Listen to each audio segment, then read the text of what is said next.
Donc, bonjour à tous, bienvenue dans On parle santé. Aujourd'hui, on reçoit Camille, kinésithérapeute, du coup, avec une spécialité enfin très peu connue du public, très peu connue du public, qui est donc la vestibulaire.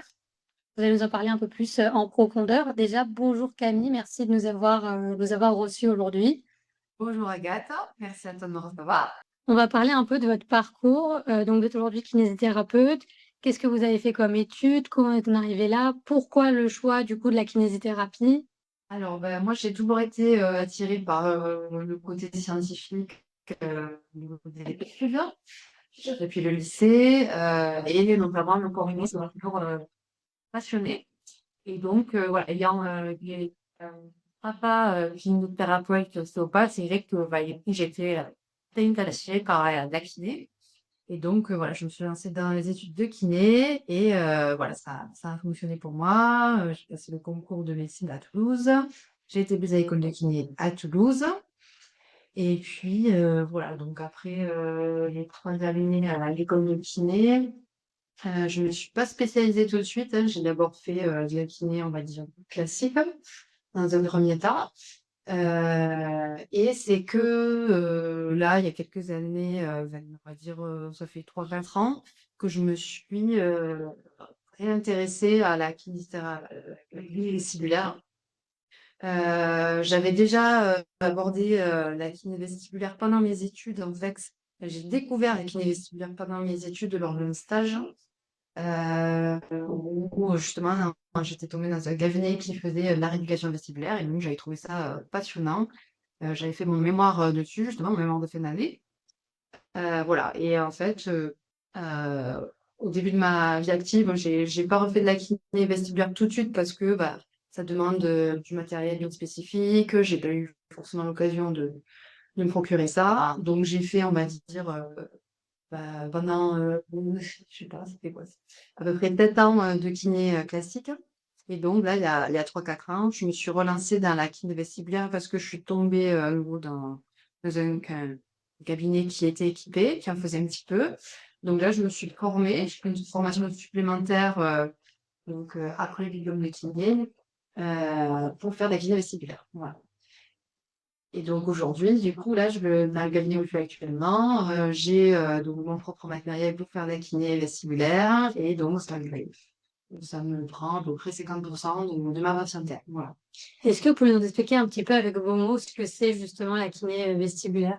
Oui, alors la kiné vestibulaire, en fait, c'est tout ce qui touche les pathologies de l'oreille interne. Voilà. Donc, dans notre oreille interne, on a un organe qui s'appelle le vestibule et qui est le centre un peu de l'équilibre. Voilà. C'est grâce à ce vestibule, on en a un dans chaque oreille interne.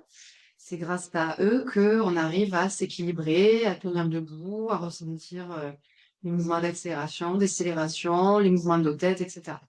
Donc, si on n'avait pas ça, bon, on ne tiendrait pas debout, on ne pourrait pas sentir la pesanteur. Ouais. Voilà, donc quand on a des pathologies qui touchent cet organe, le vestibule, ça crée des troubles de l'équilibre, donc sous différentes formes, hein.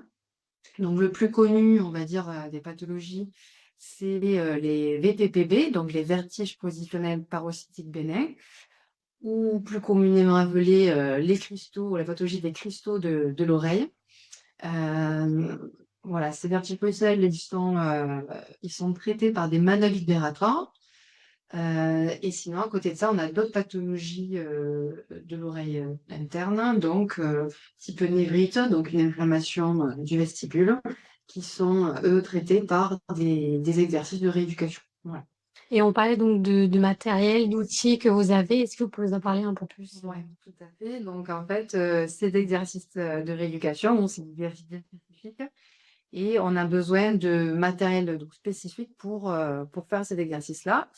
Donc, notamment, le principal matériel, c'est les lunettes de vidéonystagmographie, donc la VNS. Donc, c'est des lunettes qui nous permettent de voir l'œil dans le noir et ça nous sert à lire, à voir des nystagmus au niveau de l'œil. Voilà, c'est comme ça qu'on arrive à diagnostiquer et savoir un petit peu quelle est l'origine des vertiges. Bien différencier l'origine des vertiges. On peut avoir aussi le fauteuil rotatoire. Donc ça peut nous servir pour la partie bilan. pour voir s'il y a une asymétrie des réponses vestibulaires entre le côté droit et le côté gauche. Et ça peut nous servir aussi par la suite pour la rééducation, donc en faisant plusieurs séances de fauteuil pour justement symétriser les réponses vestibulaires. On a aussi l'appareil optocinétique. Donc, c'est un peu comme une boule à facettes, en fait, qu'on met dans le noir. On met la personne dans le noir et ça crée, voilà, des lumières qui bougent, des petits points de lumière qui bougent dans le noir. Donc, ça met la personne dans une situation conflit sensoriel et ça lui fait travailler son système vestibulaire aussi. Voilà, et après on a plein de petits outils pour travailler. Donc, tout ce qui est exercice de l'équilibre en général, proprioception, donc des mousses, des choses, des petits marqueurs sur les murs pour pouvoir faire des exercices de coordination tête-œil, voilà. Travailler tous ces réflexes, en fait, vestibulo-oculaire, vestibulo-spinal, vestibulo-cortical. Voilà, donc on a besoin de tous ces outils-là pour travailler. Voilà. Et est-ce qu'il y a une pathologie, par exemple, plus connue que d'autres, quand vos patients ils viennent voir notamment, il y a quelque chose fréquemment qui revient? Oui, bah, comme je disais tout à l'heure, les vertiges positionnels paroxystiques bénins, les VPPB, c'est ce qu'on rencontre le plus souvent. Euh, on n'en entend pas forcément parler, mais c'est vrai que voilà, les fameux cristaux dans l'oreille, ça touche quand même pas mal de personnes. À peu près entre 10 et 30% de la population peuvent avoir une fois dans leur vie des VPPB. Donc ça se traite par les méthodes libératoires. Donc c'est ce qu'on rencontre quand même le plus souvent. Voilà.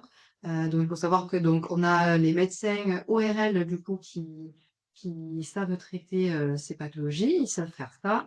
Et ensuite les kinés donc spécialisés en rééducation vestibulaire. Voilà. C'est deux soignants, quoi, médecins ORL et kinés spécialisés qui peuvent traiter ces pathologies. Et en termes de patientèle, est-ce qu'il y a une patientèle, on va dire type ou pas? Alors, ça peut toucher n'importe qui. Tout dépend de ce qui se passe dans notre vie, quoi, hein. C'est des pathologies qui peuvent être déclenchées à la suite d'un traumatisme physique, par exemple, un accident, on se cogne la tête très fort, ça crée un trauma. Donc ça peut être élément déclencheur, mais ça peut être aussi plein d'autres choses. Donc ça peut vraiment toucher beaucoup de personnes, des jeunes comme des moins jeunes. Bien évidemment, il y a des facteurs plus ou moins à risque, on va dire. Heu, Notamment, bah, les femmes peuvent être un peu plus sujettes, que les hommes, surtout des femmes ménopausées, par exemple, où là, on peut avoir, de plus de cas de VDPD. Voilà, bah, après, tout dépend de la vie de chacun, voilà. Il y a des personnes qui vont être plus exposées que d'autres, certaines personnes qui prennent beaucoup de médicaments, par exemple, voilà, ou des traitements assez lourds, ça peut venir altérer, la fonction vestibulaire et donc retrouver des pathologies vestibulaires à côté. Donc, voilà. OK, très bien. Et en général, combien dure une séance, par exemple? Alors en général, moi je vois un patient, par demi-heure. C'est des séances, qui sont quand même assez courantes pour la personne parce que, bah, déjà la personne arrive, elle est vertigineuse, elle est pas très bien, donc le moindre petit stimulus, ça peut être assez, éprouvant, ça demande beaucoup de concentration. Donc le temps de faire, voilà, l'interrogatoire, discuter avec la personne et puis faire les exercices, ça dure pas plus d'une demi heure en général. Parce que voilà, ça demande beaucoup d'efforts pour la personne, plus ou moins, voilà, pareil, on m'adapte toujours en fonction de la personne, hein, mais voilà, en général, moi, je fais des créneaux de 30 minutes. D'accord. Et en général, enfin, est-ce qu'il y a un événement ou un moment qui vous a marqué au niveau de votre patientèle? Quelque chose qui m'a marquée, c'est-à-dire marqué par rapport à quoi, Par exemple, qui est vraiment une pathologie assez lourde, que vous n'avez pas vue auparavant, ou au contraire quelque chose qui s'est rétabli très rapidement? Alors, ce qui m'a marqué en débutant la kiné vestibulaire, c'est justement, on nous apprend toujours, bah, en théorie, comment soigner les personnes, en fonction de telle, pathologie, il faut faire ça, ça, ça. On met un petit peu des catégories et les personnes dans des cases. Mais très rapidement, on s'aperçoit que, on n'a pas la réponse à tout et que parfois, ben, ce que ressentent les personnes, hein, c'est un petit peu, mélange de plein de choses, un peu le cafouillis, voilà, c'est plein de choses qui rentrent en compte et on n'a pas forcément la réponse à tout parfois. J'ai eu pas mal de personnes, donc je ne savais pas vraiment ce qu'elles avaient. Je voyais bien qu'elles n'étaient pas bien, vertigineuses, voilà, des troubles, vraiment qui ressentent très fortement à des pathologies vestibulaires, mais sur les bilans, les tests, il n'y a rien qui nous donne des indications sur une quelconque pathologie vestibulaire. Donc parfois, oui, c'est pas évident de savoir vraiment ce qu'il y a, mais rien que d'être à l'écoute de la personne et d'en discuter, d'essayer de voilà, trouver des solutions ou savoir un petit peu ce qui aurait pu déclencher, ça peut déjà être une très grande aide pour le patient. Donc voilà, des fois, bah, il faut savoir juste être à l'écoute et discuter, quoi, voilà, avec le patient. Et rien que ça, déjà, c'est énorme pour eux de se sentir écoutés. Voilà. Donc c'est ça que j'ai aussi beaucoup appris avec la rééducation vestibulaire. C'est que on peut pas tout, parfois, tout résoudre juste avec un examen clinique, des imageries.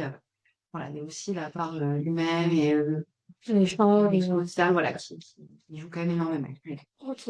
Et on parlait aussi des méthodes, donc des techniques que vous utilisez donc pour enlever un peu tout ça et permettre aux personnes d'être moins vaseuses.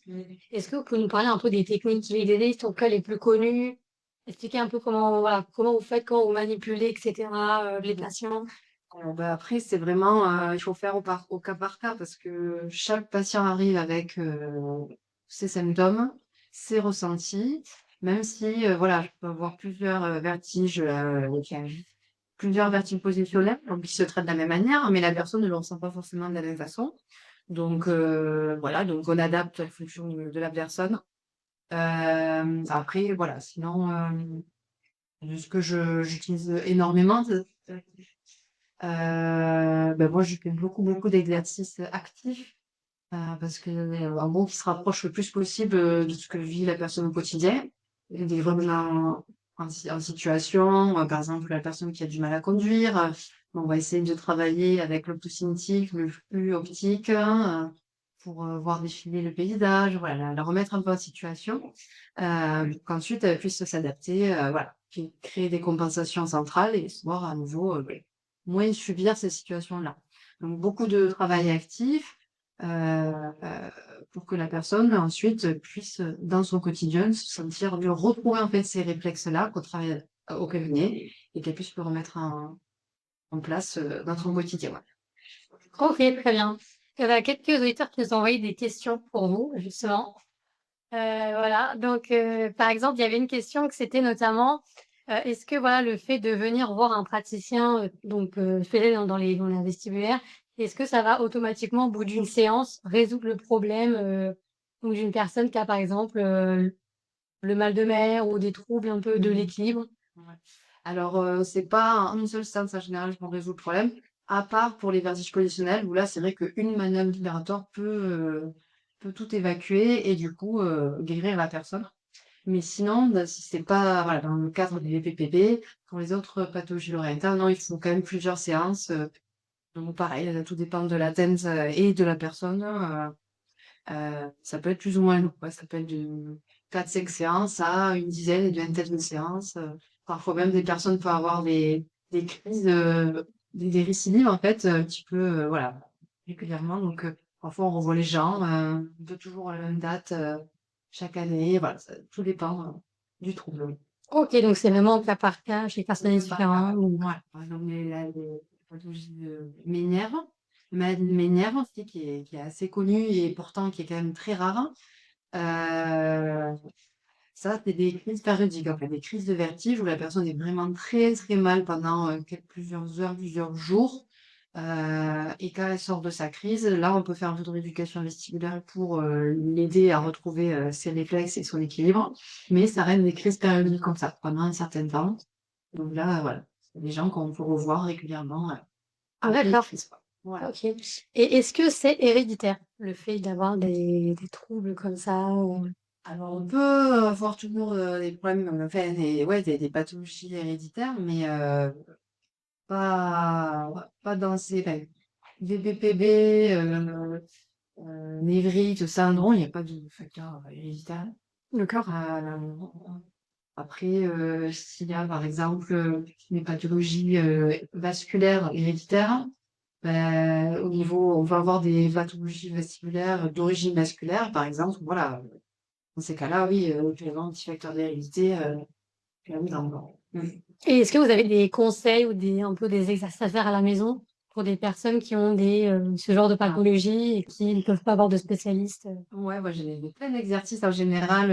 Enfin, je donne toujours des exercices à faire à domicile à mes patients pour les autonomiser le plus possible, qu'ils reprennent en confiance en eux, qu'ils puissent voir qu'ils peuvent bouger seuls à la maison. Donc il y a toujours des petits exercices à faire chez soi, parce que c'est vraiment par la répétition des mouvements que on réduit, qu'on arrive à retrouver son équilibre. Donc oui, j'ai pas mal d'exercices. Après, on peut pas faire du préventif. Ça, c'est pas possible. Donc, par exemple, les PPB, quand ça arrive, on peut pas savoir, on peut pas prévenir au cas de vertige positionnel. Ça, c'est pas possible. Il n'y a pas d'exercice préventif. Par contre, pour les exercices curatifs, ça oui. Et il y en a tout un tas à faire, ouais. Et donc les étapes, c'est d'abord d'aller voir donc son médecin généraliste qui va orienter vers un médecin ORL généralement? Voilà, donc la kiné, ben, c'est sous prescription, donc il faut toujours passer par le médecin pour avoir une prescription kiné, et ensuite on va voir le kiné. Ça peut être le médecin généraliste ou après être allé voir un ORL, en effet, voilà. Et dernière question, quel conseil donneriez-vous à un jeune, étudiant en kiné qui aimerait justement, se concrétiser son souhait de s'investir dans la vestibulaire?